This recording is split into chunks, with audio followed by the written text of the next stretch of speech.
expensive than it was 100 days ago. Trump's reckless tariffs are going to make high price of groceries, gas, housing, utilities, clothing, electronics, and other essential goods even worse. Companies are laying off hardworking Americans, and we are staring down an impending supply chain crisis in a few weeks. Our national security is threatened by amateur individuals sharing classified war plans in group chats. Our communities are threatened because Trump released hundreds of criminals back onto the street. Our freedoms are threatened because the Trump administration abandons the rule of law and due process by deporting an innocent man and even American children. By every metric, Donald Trump is failing. But instead of trying to put out the fire that he's caused, he's pouring gasoline on it by cutting $880 billion from Medicaid that will make healthcare more expensive and less affordable. He wants to take food off of the table of American families, children, and veterans. And he's doing this all for one simple purpose: to put into place massive tax breaks for his billionaire donor funds. The Speaker went to the White House yesterday to get his marching orders, but if House Republicans want to avoid tying themselves to this sinking ship, they need to vote against the Republican budget bill.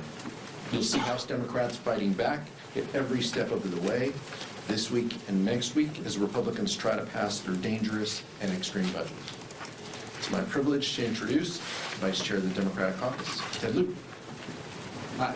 Thank you, Chairman Aguilar, and honored to be here with Representatives Mannion and Delaney. Donald Trump's first 100 days have been one of the worst first 100 days of any U.S. president in history.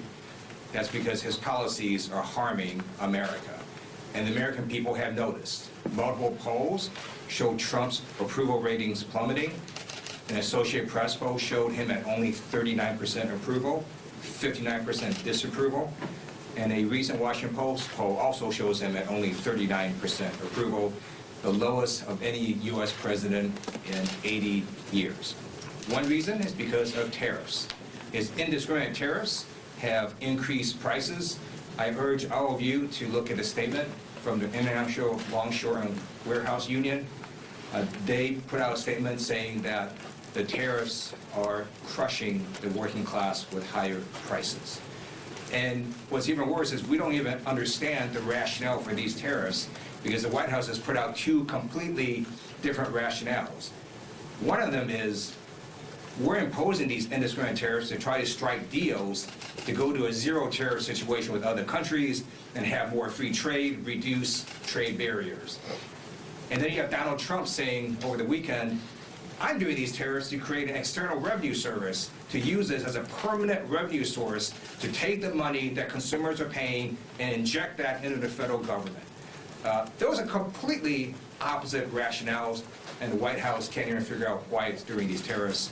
And then let me just conclude now about Secretary of Defense Pete Hegseth. I note that he has recently spent taxpayer funds for a makeup studio. I hope it's going well and make him look better on TV. But in terms of his policies, they are completely awful, and especially his operational ability to handle sensitive information. You may have seen recent reporting showing that his phone number has now been all over the internet. And if hackers have your phone number, there are a number of ways to surveil your phone.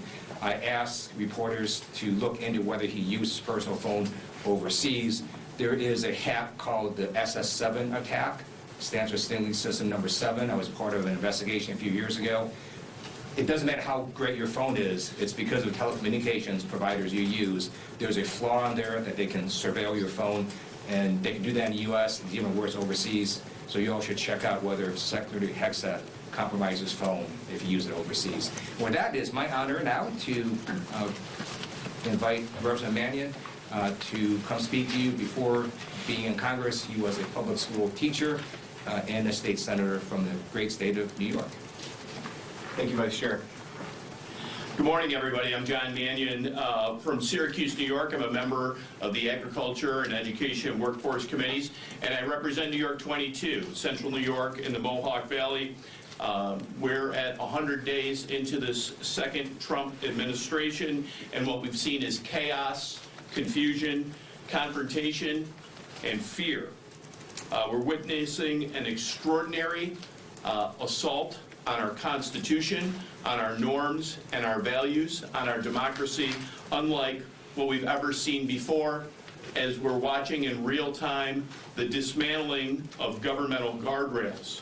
One place where the damage is particularly clear is as it relates to our trade policy. Tariffs should be used with precision and purpose, but not as blunt political instruments. I believe now is the time for Congress to reassert the constitutional authority it continues to cede to the executive branch, and tariff policy is a good place for that to start. New York 22 has a long history of manufacturing, of innovation. We have a vibrant agricultural sector and world-class research institutions. We're home to the largest private investment in the history of this country with Micron's historic $100 billion project to onshore semiconductor chip manufacturing in my district in Clay, New York. It's a transformative project that will create thousands of jobs and solidify our region's role in the global economy and the global tech economy.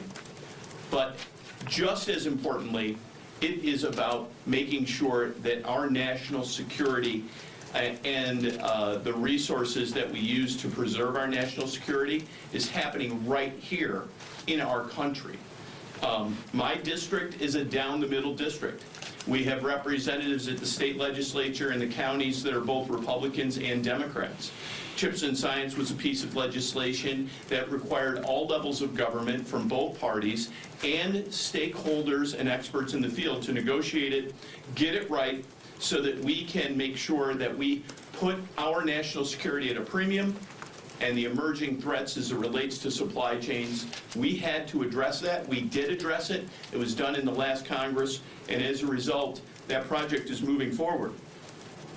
When it comes to tariffs, I've looked at maps with arrows that show the negative impact, and no arrow is bigger than the state of New York. I live less than 100 miles from the Canadian border. My mother grew up in a town called Chateauguay, New York, which is 5 miles from the Canadian border. But you don't have to be 5 miles from the border to see the impact that already exists. Tariffs are necessary tools that can be used for national security, for protecting hardworking Americans and their jobs, and to grow that. But the current administration's approach lacks strategy and nuance, fails to recognize beneficial relationships between our friends, our allies, and our business partners like Canada. In Central New York and the Mohawk Valley, we rely heavily on trade with Canada for both imports and exports.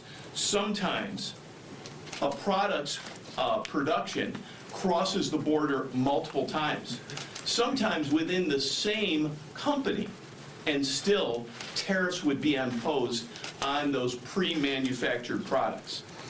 Materials come from Canada, and our products go to Canada.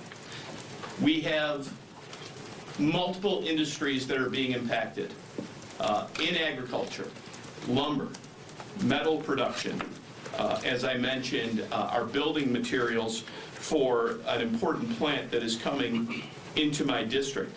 There are double and triple tariffs that are hurting the bottom line. They're hurting jobs. Contracts are being canceled. Contracts are not moving forward in the negotiation process. Costs are being driven up. It makes absolutely 0 sense. So we have to get this right. The relationship between my district and Canada is so intricate, and it goes beyond just commerce. Canadians are our friends. They're often our family members. As I said, they're our business partners. And what newly elected Canadian Prime Minister Carney made remarks last night, and he called this the American betrayal. To hear stories of Canadians taking American products and turning them over so as to easily identify that product as American-made is unbelievable, something that I would not imagine in our lifetime. And it is an unnecessary act because of the unnecessary acts that have come out of this administration. The Prime Minister pledged to find new relationships and new agreements with reliable trade partners outside of the United States of America. And I do agree that describing this situation as a tragedy is accurate. My conversations with New York farmers, including dairy producers, owners of apple orchards, maple syrup producers, and other industries like lumber, the interconnectedness between New York State's economy and Canada is vital to our collective success. Items like fertilizer, potash, these come from Canada.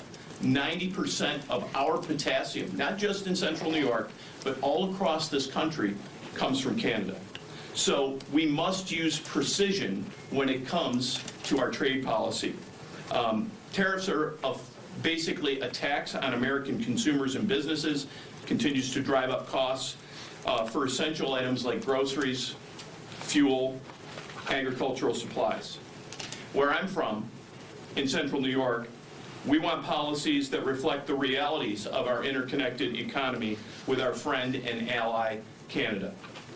America, the people of New York 22, our farmers, we all need policies that make sense, not a whipsaw, on-again, off-again tariff game that this current administration is playing. It's reckless. The impact will be massive. There will be waves of negative impact on multiple sectors of our economy. And that means it's going to hurt hardworking Americans. It's going to hurt small businesses. We must restore our standing as a reliable trade partner, not just with Canada, but with our other allies and trade partners around the world. Simply, we are hurting consumers. We're hurting Americans. We're hurting businesses because of a lack of a cohesive strategy. We need to be more thoughtful. We need to be more targeted. We need to strengthen our economy without placing undue burdens on hardworking Americans. So I ask that we have sanity to our trade policy and that we restore our country's standing around the world, not just as a reliable trade partner, but as the beacon of democracy around the world. Thank you. I appreciate the opportunity to speak, and with that, I'll pass along the microphone to my colleague, Representative April McLean Delaney.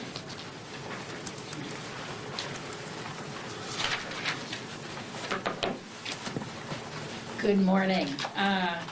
I represent the 6th District of Maryland, and when elected, made a commitment to my constituents to seek common sense, common ground solutions. Sadly, the past 100 days, I've desperately been trying to find either common sense or common ground, and in fact, the chaos that has ensued has hurt everyone within my district.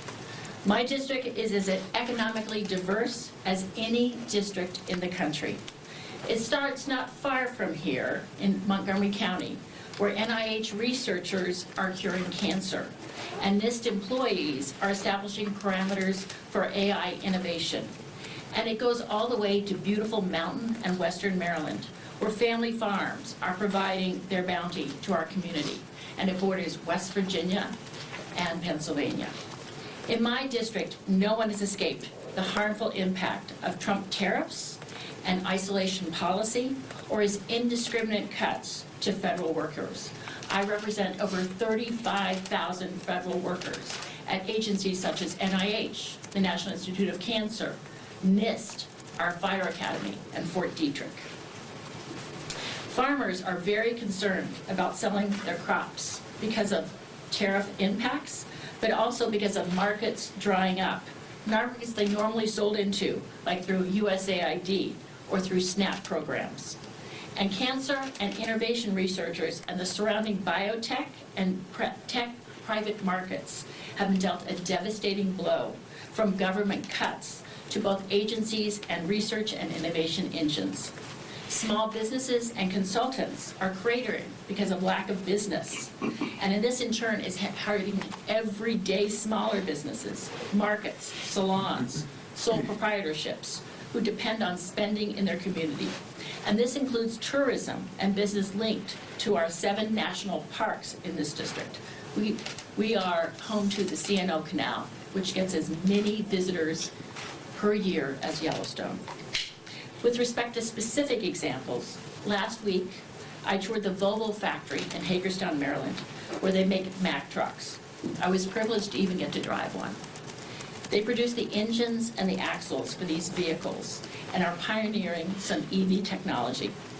But in the short term, they told me they have 1,700 workers. But instead of reshoring and bringing innovation and investment into the United States, Volvo is projected to cut 50 to 100 workers due to tariffs and economic insecurity. They do not know how the market will react, and more cuts might come later.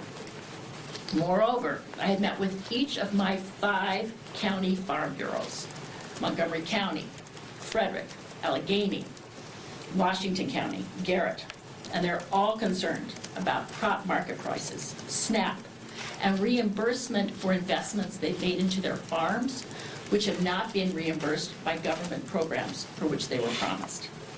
It is a tsunami hitting them from every angle, and toppled with that are threatened cuts to Medicaid, Medicare, and Social Security.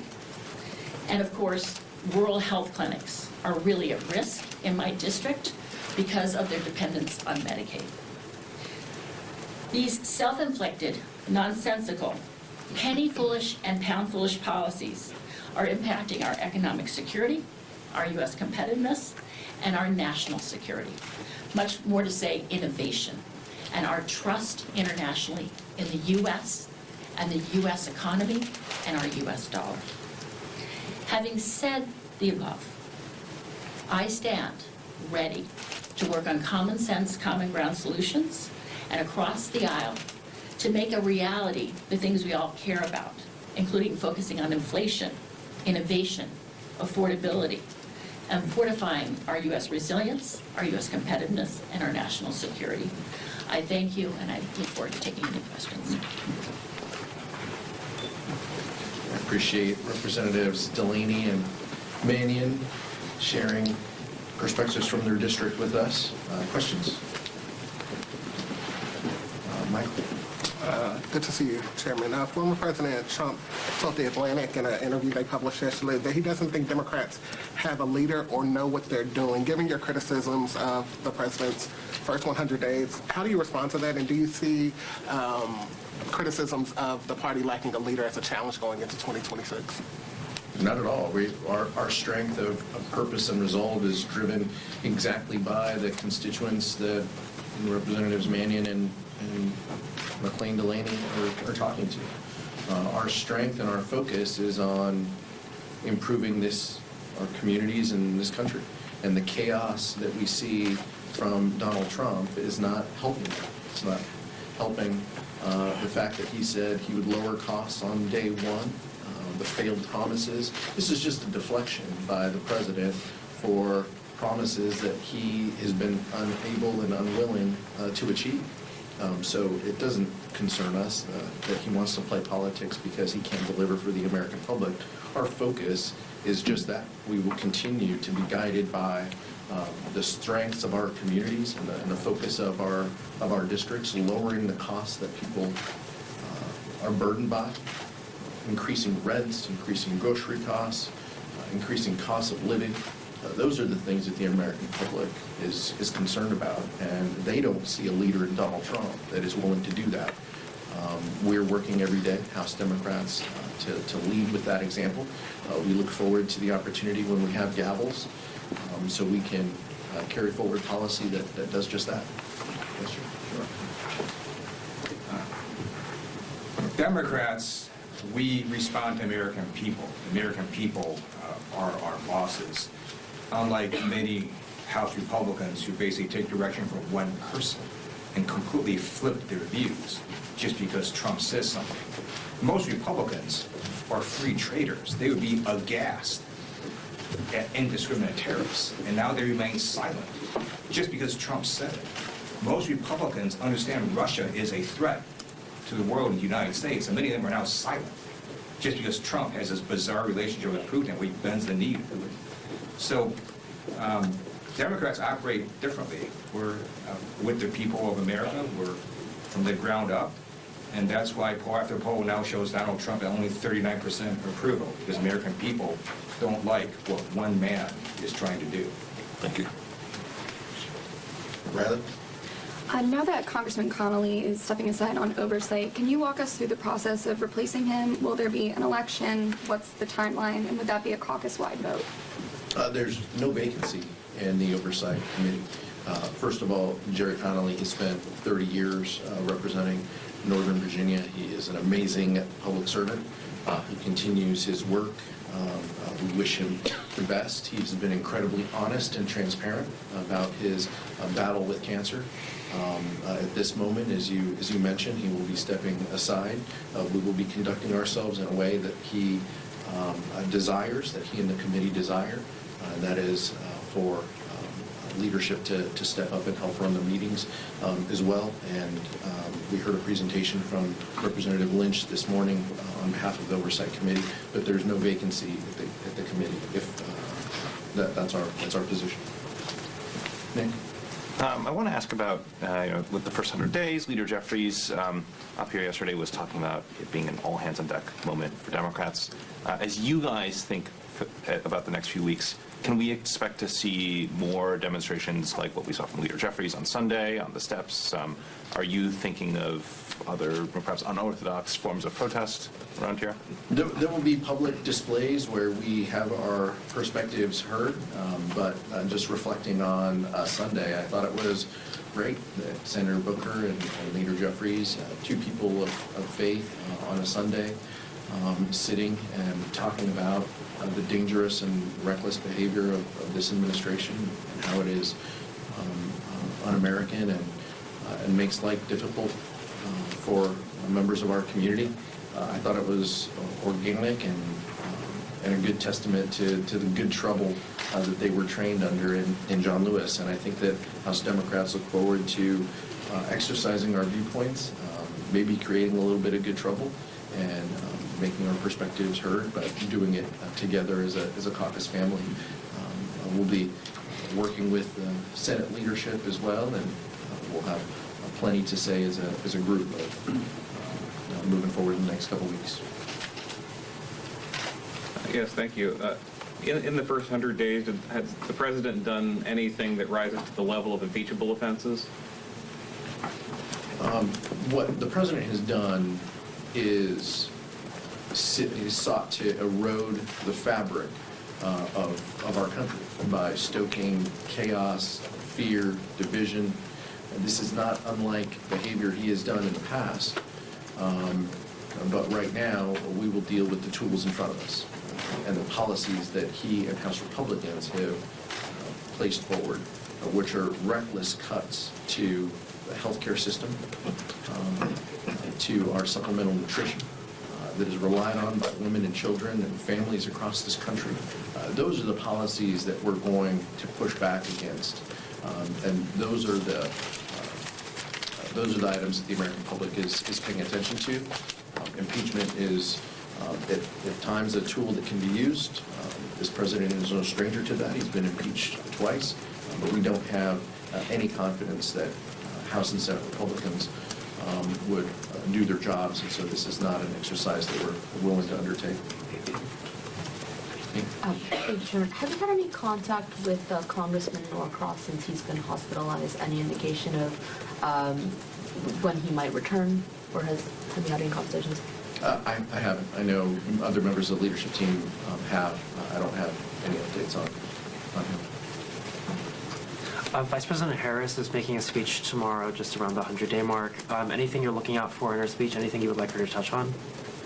Vice President Harris is a leader, and I would expect that she's going to talk about the willingness of Americans and women to serve in higher office.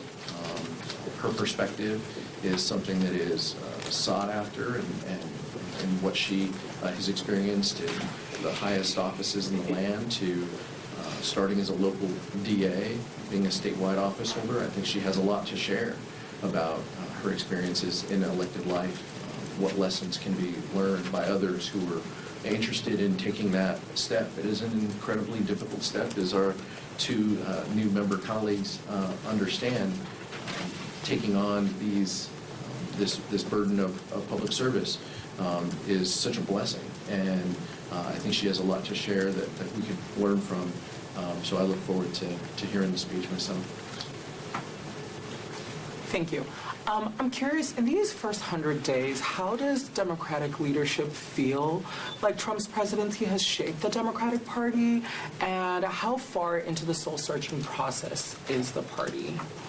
You know, our party is focused, and we're focused on our members. House Democratic leadership is focused on 213 members of our caucus, with the 2 vacancies, taking our cues from our members, and the focus that they have is the vice chair mentioned, of their districts and the experiences, the unease, the uncertainty, the burden that local farmers and businesses face in New York and Maryland, the difficult decisions that they're having to make.